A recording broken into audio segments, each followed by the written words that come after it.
Entre Jeanne Labiche et les feux de l'amour, eh bien le feuilleton n'est pas terminé. Les Républicains cherchent toujours la porte de sortie pour foutre dehors les constructifs. C'est avec Thierry Solère ce soir que nous sommes, ce midi, pardon, député les constructifs précisément des Hauts-de-Seine.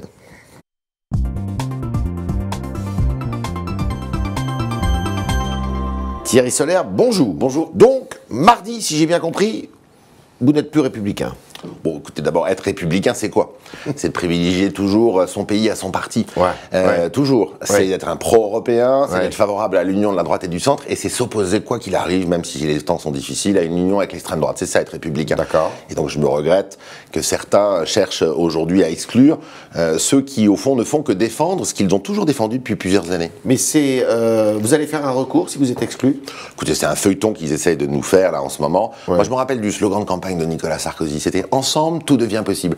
Bah là, je trouve qu'on donne une image du « Ensemble, tout devient possible » pas très glorieuse. Et je trouve que les Républicains leur ont voqué. Ensemble, tout est impossible maintenant. Bah écoutez, en tout cas, on verra. Mais si c'est pour glisser vers un petit parti à la française, qui s'aligne en permanence sur les positions du Front National, ça sera sans moi. Par contre, il n'est pas trop tard. Moi, je dis trois choses rapidement aux membres du bureau politique des Républicains. Un, parlons-nous calmement. Deux, arrêtons les invectives et les insultes. Je pense que ça ne sert à rien. Et trois, moi, je vais leur proposer la chose suivante. Quand ce gouvernement propose au vote des choses que notre parti politique a toujours réclamées, eh ben votons-les. Quand ça ne va pas assez loin, disons que ça ne va pas assez loin, et quand c'est pas bien, opposons-nous à des lois qui seraient dans le mauvais sens. Mais alors, c'est violent entre vous, là? Bah, moi, pas du tout. Je ne crois pas avoir ni de violence verbale, ni personnelle. Et ils sont violents avec vous? Bah, vous voyez bien, écoutez, je ne vais pas, moi, je ne tomberai ni dans une cour de récréation, ni dans un bac de boue. Vous admettez quand même que certains électeurs, donc ils voient ça de loin, et qui sont vraiment de droite, qui se disent, mais puisqu'ils ont choisi d'aller plutôt vers Macron, pourquoi ils ne démissionnent pas d'eux-mêmes? Mais moi, je n'ai pas choisi d'aller vers Macron. Je suis quelqu'un de droite, qui fait en ce moment ce qu'il a dit à ses électeurs, c'est-à-dire que quand le gouvernement d'Édouard Philippe me propose des réformes que j'ai réclamées, je les vote. Écoutez, on a réclamé collectivement... Bruno Le Maire, lui, il a démissionné, on a le droit de penser autrement. Regardez un exemple. Vous leur avez tendu un piège, quand même. Mais pas du tout. Ils sont tombés dedans, mais vous leur avez tendu un piège. Quel piège? Moi, j'ai organisé les primaires... pour qu'ils prononcent le mot exclusion, et c'est un mot maudit. Chacun en jugera. On n'est pas exclu quand on est condamné par la justice à des choses dramatiques dans ce pays, on n'est pas exclu quand on veut faire une alliance avec le Front National, et on est exclu parce qu'on continue à penser qu'il faut diminuer le nombre de contrats aidés. On a tous dit ça. François Fillon voulait supprimer tous les contrats aidés. Pourquoi voulez-vous qu'en tant que député, j'aille à l'Assemblée nationale faire l'inverse de ce que je vous disais sur ce plateau il y a 4 mois? C'est pas un chèque en blanc, il serait au gouvernement. C'est pas. On va en parler. Moi, j'ai pas adhéré à la République en marche, et je ne donne pas de chèque en blanc à qui que ce soit. On va en parler. Si jamais, ce qui paraît être possible, vous êtes exclu. Bon, vous quittez, vous créez un nouveau parti. Franck Riester, qui était à votre place il n'y a pas longtemps, dit lui, il est vraiment fervent défenseur d'un nouveau parti. Mais Franck Riester a raison, on travaille tous les deux ensemble, il préside le groupe constructif à l'Assemblée nationale, ça rassemble des députés de l'UDI et des députés Les Républicains. D'ailleurs, bien sûr, ça se passe pas toujours très bien. Avec Franck Riester, ça se passe remarquablement bien. Pas avec Franck, avec Riester, mais avec l'UDI. Si, bien sûr. On perçoit que l'UDI a dans son ADN d'être assez constructif depuis bien longtemps. Nous, les Républicains, on ne veut pas cette déviance. Et oui, à votre question, oui, si vraiment les Républicains veulent s'enfermer dans un parti anti-européen, populiste, qui s'oppose à tout et qui fait de la petite politique, il faudra proposer une alternative aux Français, parce qu'il y a tous ces Français de droite qui nous écoutent, qui ont voté pour certains François Fillon majoritairement au premier tour, mais certains ont voté Emmanuel Macron dès le premier tour de la présidentielle. Comment vous l'appelez, ce parti? Écoutez, ça, on vous dira ça dès que ça sera prêt. Non, on a toujours plein d'idées, mais on vous donnera la conclusion. Constructive ou non, je sais pas. Vous financez comment? Vous le financez comment? Mais vous savez, je crois d'abord que la vision partisane d'avant, où il faut des grosses boutiques et tout, regardez ce qu'a fait le président de la République, Emmanuel Macron, c'est pas ça qu'il faut faire. Ce qu'il faut, c'est agréger des Français sur un corpus idéologique et surtout sur un comportement concret. D'accord.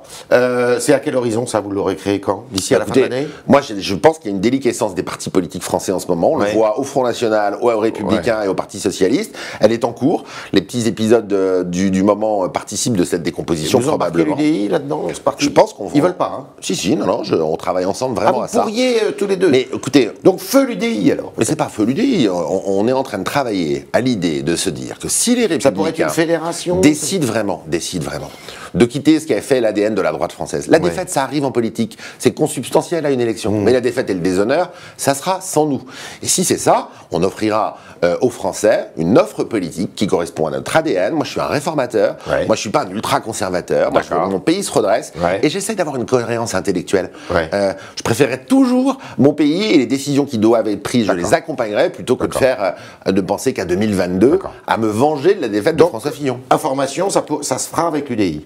Ah oui, on travaille avec l'UDI et ça se passe bien. Et encore une fois, on a des différences. Ça ne veut pas dire que tout le monde disparaît dans une seule structure. On peut faire chacun garde son identité. Exactement. Ça peut être une fédération. Voilà, mais attendons de voir. Moi, je ne baisse pas les bras.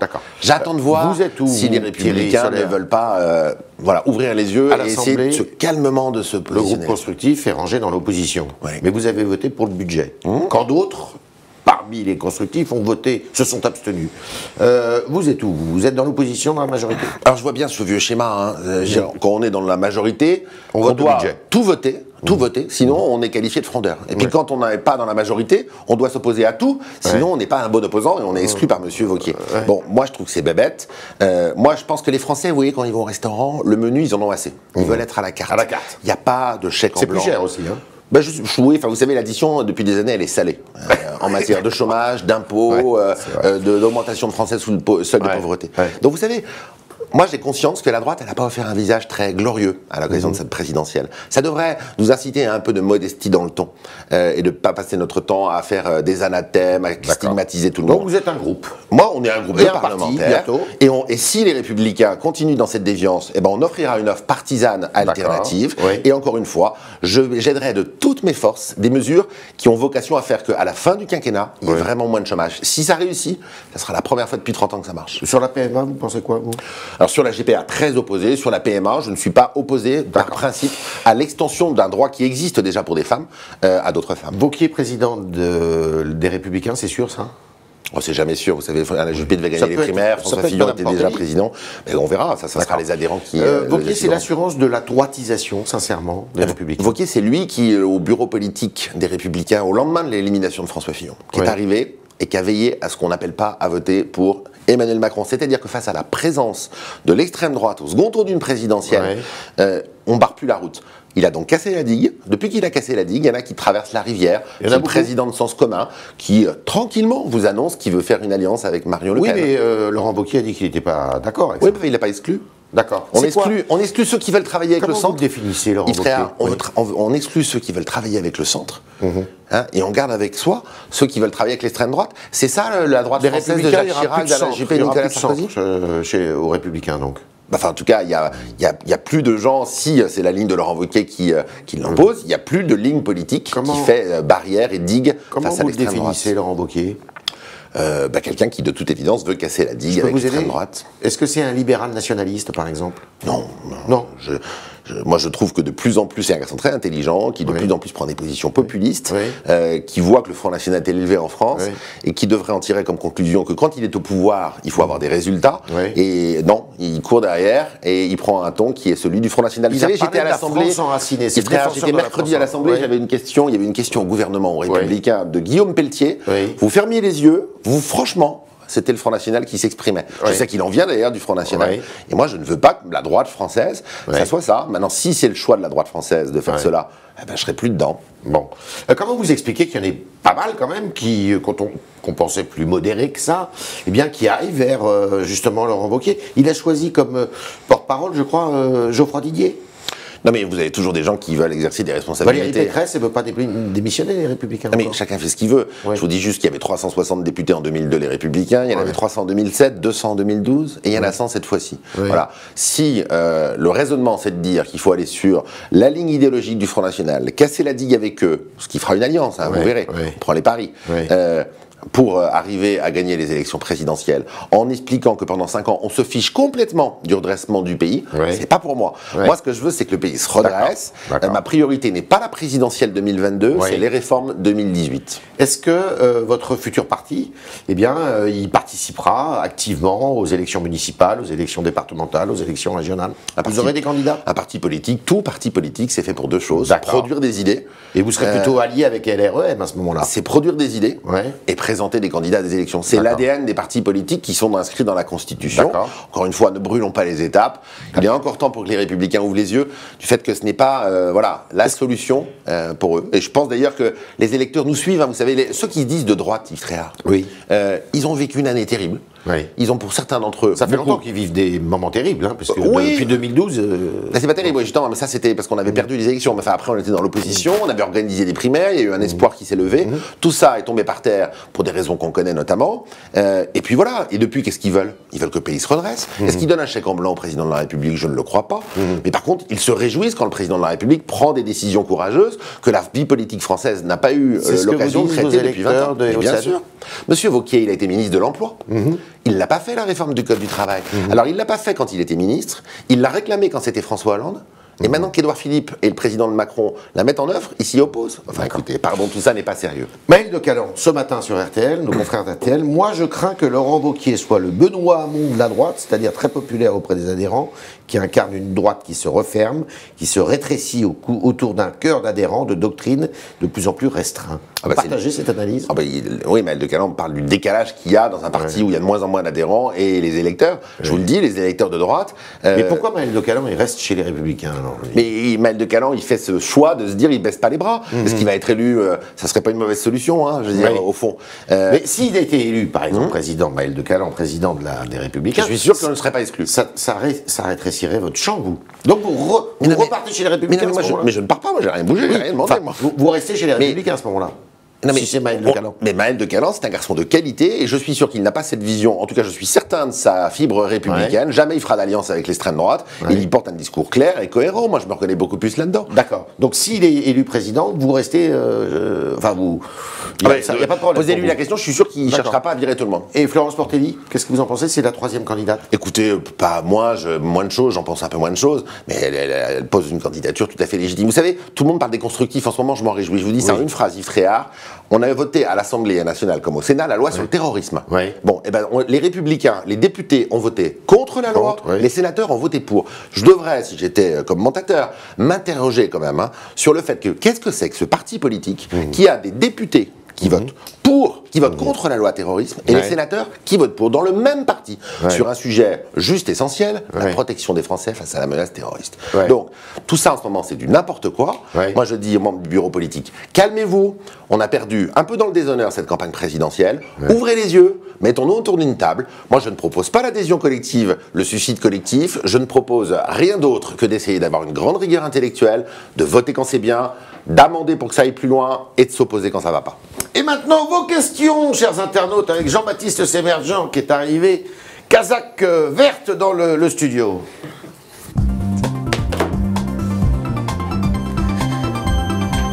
Casaque bleu en l'occurrence. Bonjour Jean-Baptiste. Bonjour Ray, bonjour Thierry Solaire. Une première question de Baby qui aimerait vous voir ministre de Macron et elle ajoute, c'est vrai, pourquoi Édouard Philippe et pas vous? Oui, c'est pas. Alors vous savez je sais qu'on a mauvaise réputation les hommes politiques, on a l'impression qu'on fait tout ça uniquement pour nos petites ambitions. Je vais être très franc. Moi, après la défaite de François Fillon, j'ai clairement hésité à me représenter aux législatives. J'avais vraiment passé 2 ans à organiser ces primaires, ils n'avaient pas été très sages au début du quinquennat, l'affaire Pygmalion, les guerres Copé-Fillon, la primaire badaboum, à cause des affaires notamment, je me suis dit à quoi ça sert. Moi, je me suis représenté pour une seule chose, une seule. Pas pour un poste, pas pour être ministre, voilà, pour participer au fait que mon pays se redresse. Sinon, je ne mérite pas de faire autre chose. Vous voyez, voilà, c'est ça la réponse que je veux vous faire. Et vous avez trouvé en Emmanuel Macron l'homme qui correspondait à votre conception du redressement. Mais c'est pas que je l'ai trouvé, c'est que les Français ont élu Emmanuel Macron et que je vois l'acte fondateur qui a été le sien, c'est de nommer un Premier ministre qui n'est pas de sa formation politique. Et aujourd'hui, je lui donne le crédit d'engager des réformes qu'on n'a pas eu le courage de faire. Est-ce qu'il va aller plus loin? Est-ce qu'il va tenir le rythme? Je le souhaite. S'il ne le fait pas, ça se terminera mal pour le pays et aussi pour lui politiquement. Si il le fait profondément, aussi fortement en tenant le rythme, ça sera bon pour le pays et je m'en réjouirai. Jean-Baptiste. Antoine rappelle que vous êtes questeur à l'Assemblée nationale. Justement, on reste sur votre poste. En quoi ça consiste? Est-ce qu'on gagne mieux quand on est questeur? La questure, c'est 3 députés qui organisent au fond le quotidien matériel du Parlement. On a la caisse aussi. Oui, les caisses. Alors en fait, on a une caractéristique énorme, c'est qu'on est les seuls, nous en France, les seuls, à se fixer nous-mêmes notre propre budget. C'est-à-dire qu'en fait, on arrive, on dit au ministre du budget, M. Darmanin, ben, cette année, ça va pas être 520 millions, ça va être 550. Et voilà. Et il peut pas dire non. Il peut pas dire non. C'est la Constitution. Et si vous demandez beaucoup plus? Alors on ne demande jamais plus, ça bouge pas le chiffre, mais il est très élevé. Et donc nous, on s'engage sur quelque chose, j'espère qu'on va le tenir, et je suis certain qu'on va le tenir, c'est qu'on va diminuer le budget de l'Assemblée nationale très fortement parce qu'on doit participer à l'effort national de redressement des comptes publics. Plus. Il y a une indemnité de questure qui est supérieure, mais qui permet de faire fonctionner la questure également, mais sinon c'est le traitement parlementaire. Voilà. D'accord. Élise revient sur la campagne présidentielle. Elle a des mots assez durs sur vous. Et elle a une question assez précise. Elle voudrait savoir si vous étiez la taupe qui filait des dossiers du programme Fillon à l'équipe d'Emmanuel Macron durant la campagne. Mais vraiment, je vois bien. Ils se posent des questions. Je vois bien, les gens sont perdus. Je veux dire, moi, j'ai été choisi par Alain Juppé, Nicolas Sarkozy, François Fillon, Bruno Le Maire et les autres pour organiser les primaires. Franchement, ça s'est bien passé. Il y a eu 4 millions. Vous avez même été député de l'année pour ça. Exactement. Il y a eu 4,5 millions de Français qui sont déplacés pour voter. Il n'y a pas eu une contestation. Ensuite, François Fillon m'a proposé d'être son porte-parole. J'ai accepté. Je l'aurais accepté pour n'importe qui. Je faisais ça pour que les idées de ma famille politique soient représentées.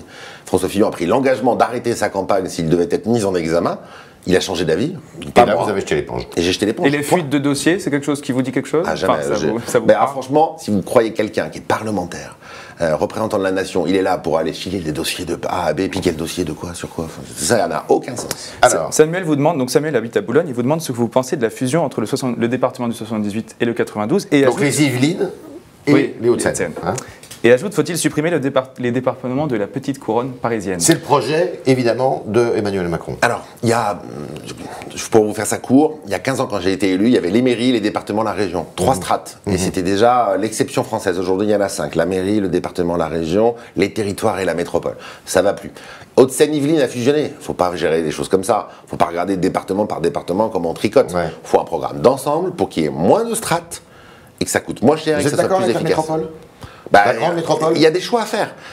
Non mais dites-moi, c'est le choix d'Emmanuel Macron. C'est votre choix aussi? Moi, ce que je ne veux pas, j'ai pas de dogmatisme sur une structure plus qu'une autre. Je connais bien les 3 structures. Vous voulez moins de structures? Je veux moins de structures. Je veux sacraliser la mairie, parce que le maire, c'est la proximité. Et après, je pense qu'il faut pas plus de 2 structures au-dessus. Plutôt la région, plutôt le département, ou plutôt la métropole? La région, je pense que c'est le bon périmètre. Est-ce que région plus métropole en même temps, ça sert d'avoir 2 structures? Ça me paraît pas d'une grande évidence. Est-ce que les départements, si on garde une grande structure régionale, peuvent perdurer? Franchement, ça complexifie. En tout cas, on ne peut pas garder tout ça. Et donc, mettons-nous d'accord, et c'est au gouvernement qui va nous présenter une feuille de route.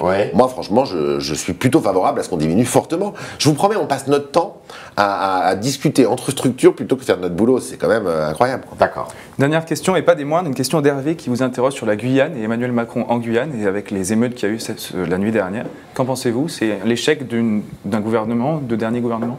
Oui, alors d'abord, moi j'essaie de ne pas stigmatiser simplement le dernier gouvernement. Je pense que la situation, quand elle ne va pas bien dans le pays, c'est souvent plus structurel et depuis 20 ans.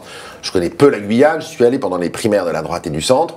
Je vois bien que c'est un territoire qui concentre quand même beaucoup de difficultés sociales. Il y a toujours ce sentiment, il y a des problématiques d'immigration et de maîtrise et de sécurité assez considérables. Il y a toujours le sentiment dans les départements d'outre-mer d'abandon. Il a raison de dire je suis pas le Père Noël. Moi je pense qu'il a, ça c'est terriblissime, les hommes politiques qui cherchent à avoir des discours pour plaire aux gens. Et il n'est pas là pour faire. Pas de démagogie. Non.